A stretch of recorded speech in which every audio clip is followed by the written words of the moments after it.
الحمدللہ رب العالمین والصلاة والسلام علی سید المرسلین اما بعد فاعوذ باللہ من الشیطان الرجیم بسم اللہ الرحمن الرحیم۔ برادر اسلام السلام علیکم ورحمۃ اللہ وبرکاتہ۔ سامعین، آج ہم امام اعظم ابو حنیفہ رحمۃ اللہ تعالی علیہ کے کچھ حیات مبارکہ آپ سب کے سامنے رکھنے والے ہیں، اور آپ کا نام و نسب کس طرح سے ہے یہ بھی ہم آپ سب کو آج بتانے والے ہیں۔ تمہارے آگے تمام عالم نہ کیوں کرے جانوے ادب کم، تمہارے آگے تمام عالم نہ کیوں کرے جانوے ادب کم، کہ پیشوان دین مانا امام اعظم ابو حنیفہ، کی پیشوان دین مانا امام اعظم ابو حنیفہ۔ سراج تو ہے بغیر تیرے جو کوئی سمجھے حدیث و قرآن، سراج تو ہے بغیر تیرے جو کوئی سمجھے حدیث و قرآن، پھرے بھٹکتا نہ پائے رستہ امام اعظم ابو حنیفہ، پھرے بھٹکتا نہ پائے رستہ امام اعظم ابو حنیفہ۔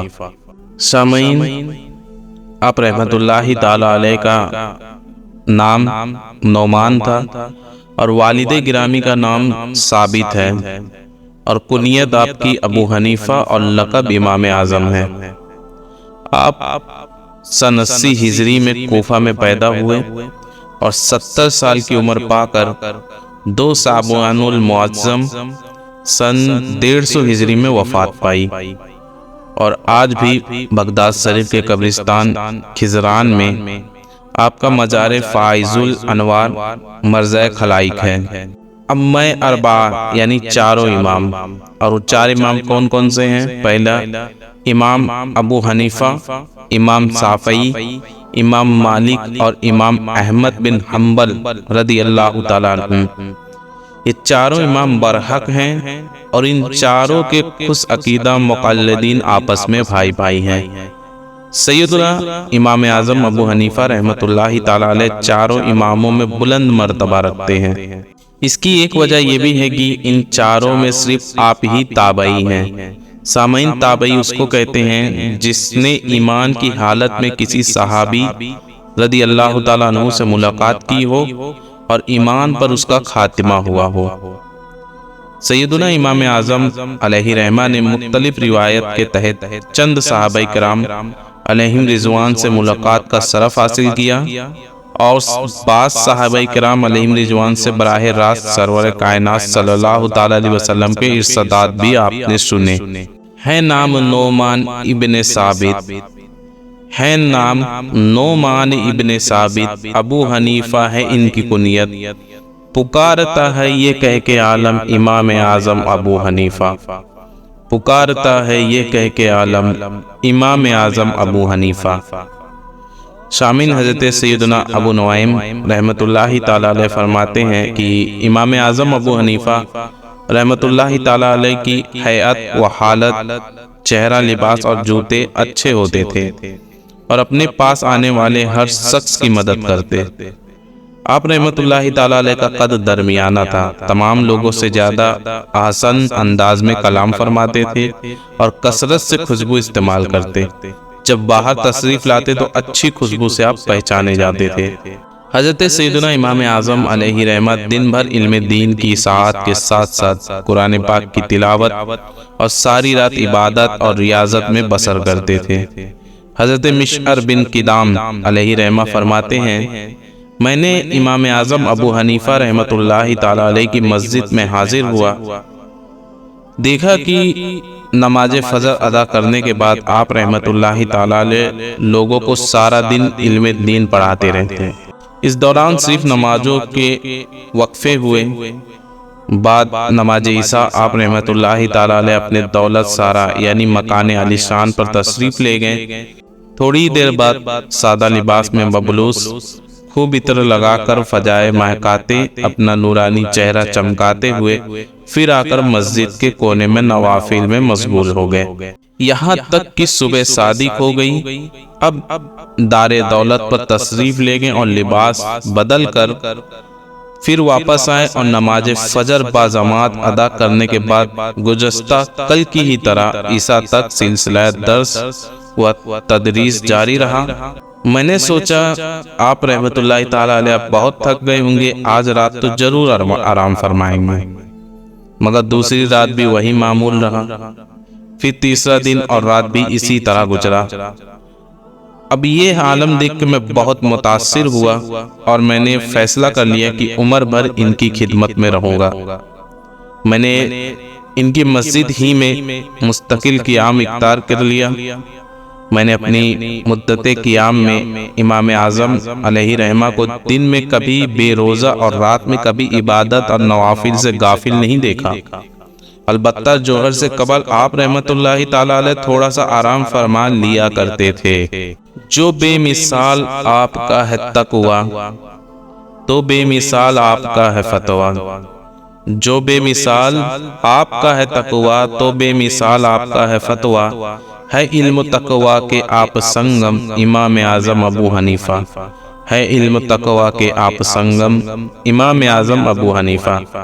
سامعین، امام اعظم ابو حنیفہ رحمۃ اللہ تعالی علیہ نے درس و تدریس اور عبادت رب ذوالجلال کے ساتھ ساتھ حصول رزق حلال کے لیے تجارت کا پیشہ بھی اختیار فرمایا۔ آپ رحمت اللہ تعالی علیہ تجارت میں بھی لوگوں سے بھلائی، خیر خواہی اور شرعی اصولوں کی نہ صرف خود پاسداری فرماتے بلکہ اپنے ساتھ کام کرنے والوں کو بھی اس کی تاکید فرماتے۔ حضرت سیدنا حفص بن عبد الرحمن علیہ رحمہ حضرت سیدنا امام اعظم ابو حنیفہ رحمۃ اللہ تعالی علیہ کے ساتھ تجارت کرتے تھے اور انہیں مال تجارت بھیجا کرتے۔ ایک بار ان کے پاس کچھ سامان بیچتے ہوئے فرمایا، اے حفص، فلاں کپڑے میں کچھ عیب ہے، جب تم اسے بیچو تو عیب بیان کر دینا۔ حضرت سیدنا حفص رحمۃ اللہ تعالی علیہ نے مال تجارت فروخت کر دیا اور بیچتے ہوئے عیب بتانا بھول گئے، اور یہ بھی ان کو یاد نہیں رہا کہ کس کو بیچا تھا۔ جب امام اعظم ابو حنیفہ رحمۃ اللہ تعالی علیہ کو اس کا علم ہوا تو آپ نے تمام کپڑوں کی قیمت کو صدقہ کر دیا۔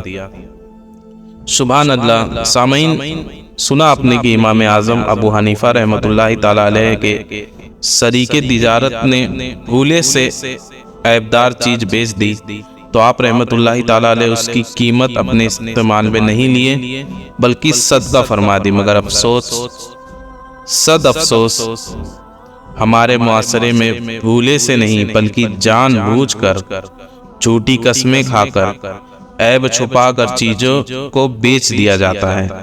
ہماری اخلاقی حالت تو اس قدر گر چکی ہے کہ اگر ہمارا بچہ جھوٹ بول کر یا دھوکہ دے کر کسی کو لوٹنے میں کامیاب ہو جائے تو ہم اسے ایک شاندار کارنامہ سمجھتے ہیں، اس پر بچے کو شاباشی دیتے ہیں، اس کی پیٹھ ٹھپ ٹپاتے ہیں اور داد تحسین دیتے ہوئے اس قسم کے جملے کہتے ہیں کہ بیٹا اب تم بھی سیکھ گئے ہو کہ تمہیں کاروبار کیسے کرنا ہے، اب تم سمجھدار ہو گئے ہو، وغیرہ وغیرہ۔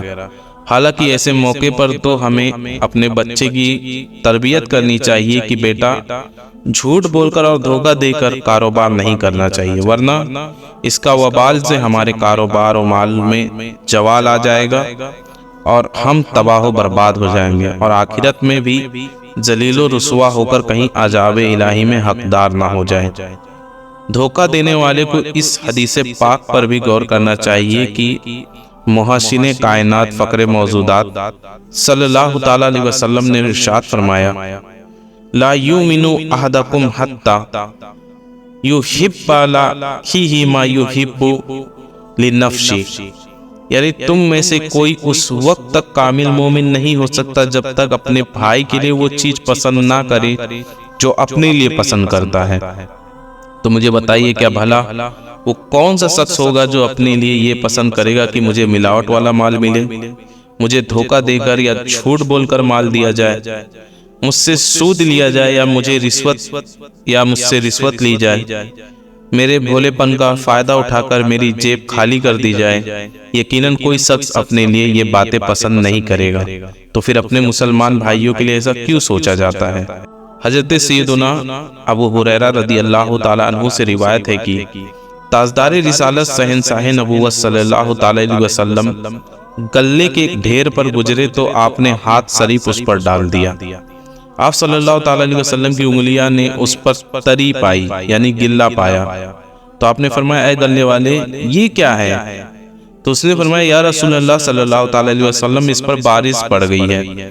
تو آپ نے فرمایا تو اس گیلے گلے کو تو نے ڈھیر کے اوپر کیوں نہیں ڈالا تاکہ اسے لوگ دیکھ لیتے، جو دھوکہ دے وہ ہم میں سے بالکل نہیں ہے۔ آپ نے کہا کہ اس کو ڈھیر کے اوپر ڈالو، بلکہ اس نے ڈھیر کے نیچے رکھا تھا۔ سامعین، اس حدیث پاک سے یہ معلوم ہوا کہ تجارتی چیز میں عیب پیدا کرنا بھی جرم ہے اور قدرتی پیدا شدہ عیب کو چھپانا بھی جرم۔ اس لیے تو دیکھیے نبی پاک صلی اللہ تعالیٰ علیہ وسلم نے بارش سے بھیگے گلے کو بھی چھپانا ملاوٹ ہی میں داخل فرمایا۔ اللہ عز و جل ہمیں شرعی اصولوں کی پیش نظر رکھتے ہوئے کاروبار میں جھوٹ بولنے اور دھوکہ دہی کی آفت سے بچنے کی توفیق عطا فرمائے، آمین۔ سامعین، مسلمانوں کو دھوکہ دینا بہت ہی بری عادت ہے۔ یاد رکھیے اگر ہم نے جھوٹی قسمیں کھا کر عیبدار چیز بتائے بغیر بیچی تو ہم نے خریدار کی حق تلفی کی، جس کا بدلہ روز قیامت ہمیں دینا ہوگا۔ لہذا محشر کی رسوائی سے بچنے کے لیے بندوں کے جو حقوق ہم پر آتے ہیں ان کی ادائیگی میں تاخیر نہ کی جائے، اور ماضی میں جن کے حقوق تلف کیے گئے ہوں ان سے بھی فوراً معافی مانگ لیجیے، اور آئندہ اس معاملے میں حد درجہ احتیاط سے کام لیجیے۔ اس معاملے میں بالخصوص اپنی زبان کو قابو میں رکھنا بہت ضروری ہے، کیونکہ زبان ہی ایک ایسی چیز ہے جو زیادہ گناہ کرواتی ہے۔ یہ زبان کسی کو تلخ جملے بلوا کر یا کسی کی غیبت میں مبتلا کروا کر قیامت میں ہمیں رسوا کروا سکتی ہے۔ یہی وجہ ہے کہ حضرت سیدنا امام اعظم علیہ رحمہ اپنی زبان کی حفاظت فرماتے تھے اور بہت ہی کم گفتگو کرتے۔ حضرت شریک علیہ رحمہ فرماتے ہیں حضرت سیدنا امام اعظم علیہ رحمہ اکثر خاموش رہنے والے، انتہائی ذہین اور بہت بڑے فقیہ ہونے کے باوجود لوگوں سے بحث و مباحثہ سے بچنے والے تھے۔ حضرت ابن مبارک رحمۃ اللہ تعالیٰ علیہ فرماتے ہیں میں نے ایک مرتبہ حضرت سیدنا سفیان ثوری علیہ رحمہ کی بارگاہ میں عرض کی امام اعظم ابو حنیفہ رحمۃ اللہ تعالیٰ علیہ غیبت سے اتنے دور رہتے ہیں کہ میں نے کبھی ان کو دشمن کی غیبت کرتے ہوئے بھی نہیں سنا۔ تو آپ رحمۃ اللہ تعالیٰ علیہ نے ارشاد فرمایا اللہ عز و جل کی قسم آپ اس معاملے میں بہت سمجھدار ہیں کہ کسی ایسی چیز کو اپنی نیکیوں پر مسلط کرے جو انہیں دوسرے کے نامہ اعمال میں منتقل کر دے۔ تو سامعین، ہمیں دھوکہ بالکل نہیں دینا ہے کسی کو۔ حضرت زمیرہ رحمۃ اللہ تعالیٰ علیہ فرماتے ہیں کہ اس بات میں لوگوں کا کوئی اختلاف نہیں کہ سیدنا امام اعظم رحمۃ اللہ تعالیٰ علیہ سچ بولنے والے تھے، کبھی کسی کا تذکرہ برائی سے نہیں کرتے۔ ایک بار آپ رحمۃ اللہ تعالیٰ علیہ سے کہا گیا کہ لوگ تو آپ کے بارے میں بد کلامی کرتے ہیں لیکن آپ رحمۃ اللہ تعالیٰ علیہ کسی کو کچھ کہتے نہیں۔ تو آپ رحمۃ اللہ تعالیٰ علیہ نے ارشاد فرمایا لوگوں کے یہاں گوئی پر میرا صبر کرنا یہ اللہ عز و جل کا فضل ہے، وہ جسے چاہتا ہے وہ اسے یہ فضل عطا فرماتا ہے۔ حضرت بکیر بن معروف علیہ رحمہ فرماتے ہیں کہ میں نے امت نبوی علی صاحب الصلاۃ والسلام میں حضرت امام اعظم ابو حنیفہ رحمۃ اللہ تعالیٰ علیہ سے زیادہ حسن اخلاق والا کوئی شخص کو نہیں دیکھا۔ اس لیے شاعر نے کیا خوب کہا فضول گوئی کی نکلے عادت ہو دور بے جا ہنسی کی خصلت۔ فضول گوئی کی نکلے عادت ہو دور بے جا ہنسی کی خصلت، درود پڑھتا رہوں میں ہر دم امام اعظم ابو حنیفہ، درود پڑھتا رہوں میں ہر دم امام اعظم ابو حنیفہ۔ سامعین، تو دیکھا آپ نے کہ ہمارے امام اعظم ابو حنیفہ رحمۃ اللہ تعالیٰ علیہ زبان کی آفت سے بچنے کے لیے اکثر خاموشی اختیار کرتے اور بلا ضرورت بولنے سے پرہیز کرتے۔ یقیناً زیادہ بولنا اور بے سوچے سمجھے بول پڑنا بے حد خطرناک نتائج کا حامل ہے اور اللہ عز و جل کی ہمیشہ کی ناراضگی کا باعث بن سکتا ہے۔ یقیناً زبان کے قفلے مدینہ لگانا یعنی اپنے آپ کو غیر ضروری باتوں سے بچانے ہی میں عافیت ہے۔ خاموشی کی عادت ٹالنے کے لیے کچھ نہ کچھ گفتگو لکھ کر یا اشارے سے کر لینا بہت مفید ہے، کیونکہ جو زیادہ بولتا ہے عموماً خطائیں بھی زیادہ کرتا ہے، راز بھی فاش کر ڈالتا ہے۔ غیبت اور چغلی اور عیب جوئی جیسے گناہوں سے بچنا بھی ایسے شخص کے لیے بہت دشوار ہوتا ہے، بلکہ بک بک کی عادت بعض اوقات معاذ اللہ کفریات بھی بک ڈالتا ہے۔ اللہ رحمان عز و جل ہم پر رحم فرمائے اور ہمیں زبان کا قفل مدینہ نصیب کرے۔ آج کل اچھی صحبتیں کامیاب ہیں، کئی اچھے نظر آنے والے بھی بدقسمتی سے بھلائی باتیں بتانے کے بجائے فضول باتیں سننے میں مشغول نظر آتے ہیں۔ کاش ہم صرف رب کائنات عز و جل کی ہی خاطر لوگوں سے ملاقات کریں اور ہمارا ملنا ملانا صرف ضرورت کی حد تک ہو۔ نبی کریم صلی اللہ تعالی علیہ وسلم نے ارشاد فرمایا، آدمی کے اسلام کی اچھائی میں سے یہ ہے کہ لیانی یعنی فضول چیز وہ چھوڑ دیں۔ صدر السریہ بدر الطریقہ حضرت علامہ مولانا مفتی محمد امجد علی اعظمی علیہ رحمہ یہ حدیث پاک نقل کرنے کے بعد فرماتے ہیں، جو چیز کار آمد نہ ہو اس میں نہ پڑے، زبان و دل و جوارے یعنی اعضاء کو بیکار باتوں کی طرف متوجہ نہ کرے۔ سامعین، وضو کرنے سے گناہ جھڑتے ہیں، اس کے متعلق شیخ طریقت امیر اہل سنت دامت برکاتہم عالیہ کی مایہ ناز تصنیف نیکی کی دعوت صفحہ نمبر 396 پر ہے۔ حضرت علامہ عبد الوہاب شرانی قدسی سرات النورانی فرماتے ہیں، ایک مرتبہ سیدنا امام اعظم ابو حنیفہ رحمت اللہ تعالی علیہ جامع مسجد کوفہ کے وضو خانے میں تشریف لے گئے تو ایک نوجوان کو وضو بناتے ہوئے دیکھا، اس سے وضو میں استعمال شدہ پانی کے قطرے ٹپک رہے تھے۔ آپ رحمت اللہ تعالی علیہ نے ارشاد فرمایا، بیٹے ماں باپ کی نافرمانی سے توبہ کر لو۔ اس نے فوراً عرض کیا کہ میں نے توبہ کی۔ پھر ایک اور شخص کے وضو میں استعمال ہونے والے پانی کے قطرے ٹپکتے دیکھے تو آپ رحمت اللہ تعالی علیہ نے اس شخص سے ارشاد فرمایا، اے میرے بھائی تو بھی بدکاری سے توبہ کر لے۔ اس نے عرض کی، میں نے توبہ کی۔ ایک اور شخص کے وضو کے قطرات ٹپکتے دیکھے تو اس سے فرمایا، شراب نوشی اور گانے بجانے اور سننے سے تو توبہ کر لے۔ اس نے کہا کہ میں نے توبہ کی۔ سیدنا امام اعظم ابو حنیفہ رحمۃ اللہ تعالی علیہ پر کسف کے باعث چونکہ لوگوں کو عیوب ظاہر ہو جاتے تھے، لہٰذا آپ رحمۃ اللہ تعالی علیہ نے بارگاہ خداوندی عز و جل میں اس کسف کو ختم ہو جانے کی دعا مانگی۔ اللہ عز و جل نے دعا قبول فرما لی، جس سے آپ رحمۃ اللہ تعالی علیہ کے وضو کرنے والوں کے گناہ جھڑتے نظر آنا بند ہو گئے۔ تو اس سے یہ معلوم ہوا کہ وضو سے گناہ جھڑتے ہیں۔ تو سامعین، سنا اپنے کروڑوں حنفیوں کے پیشوا حضرت سیدنا امام اعظم ابو حنیفہ رحمۃ اللہ تعالی علیہ کی چشم ولایت کی لوگوں کی وضو کے ذریعے جھڑنے والی معصیت یعنی نافرمانیت دیکھ لیتی تھی۔ بے شک یہ آپ رحمۃ اللہ تعالی علیہ کا عظیم کرامت تھی، تاہم آپ رحمۃ اللہ تعالی علیہ کو لوگوں کو عیوب پر مطلع ہونا گوارا نہ ہوا، تو آپ رحمۃ اللہ تعالی علیہ نے اس وصف کو ختم ہو جانے کی دعا کی تو اللہ عز و جل نے یہ دعا قبول بھی فرما لی۔ اور یہاں وہ لوگ جو عبرت حاصل کرے جو کہ امام اعظم علیہ رحمہ کی محبت کا دم تو بھرتے ہیں، مگر زبردستی آڑے دل سے سوالات کر کے لوگوں کو عیب ٹٹول کر بھی رہتے ہیں۔ یاد رکھیے، بلا مسئلت شرعی ارادتاً کسی مسلمان کا عیب معلوم کرنا گناہ اور حرام ہے اور جہنم میں لے جانے والا کام ہے۔